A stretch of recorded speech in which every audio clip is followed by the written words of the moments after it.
গণমাধ্যমে অপসাংবাদিকতা প্রতিরোধে ও বস্তুনিষ্ঠ সংবাদ পরিবেশনের উপর জোর দিয়ে মৌলভীবাজারে দিনব্যাপী সাংবাদিকদের প্রশিক্ষণ কর্মশালা অনুষ্ঠিত হয়েছে।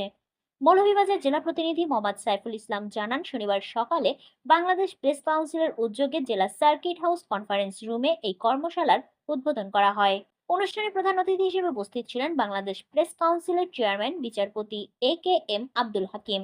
তিনি বলেন, অপসাংবাদিকতা সমাজ ও রাষ্ট্রের জন্য মারাত্মক হুমকি। একজন সাংবাদিককে অবশ্যই দায়িত্বশীল হতে হবে এবং তথ্য যাচাই বাছাই করে সংবাদ পরিবেশন করতে হবে। কর্মশালায় সভাপতিত্ব করেন অতিরিক্ত জেলা প্রশাসক রাজস্ব ও পৌর প্রশাসক মোসাম্মদ শাহিনা আক্তার। বিশেষ অতিথি ছিলেন অতিরিক্ত পুলিশ সুপার সদর সার্কেল আবুল খয়ের।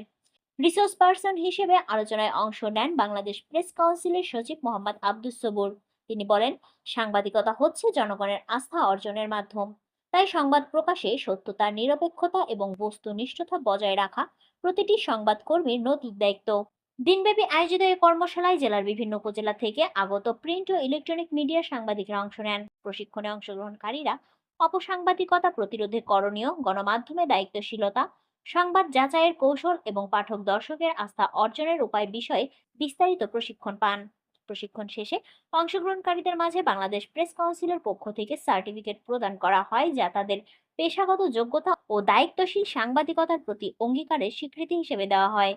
বক্তারা বলেন, সংবাদ পরিবেশনে সঠিক তথ্য, ভারসাম্যপূর্ণ দৃষ্টিভঙ্গি ও পেশাগত দায়িত্বশীলতা নিশ্চিত করতে পারলেই অপসাংবাদিকতা রোধ করা সম্ভব। বাংলাদেশ প্রেস কাউন্সিলর, তথ্য ও সম্প্রচার মন্ত্রণালয় ও জেলা প্রশাসন মৌলভীবাজারের সহযোগিতায় আয়োজিত এই কর্মশালা সাংবাদিকদের মাঝে ইতিবাচক সাড়া ফেলে।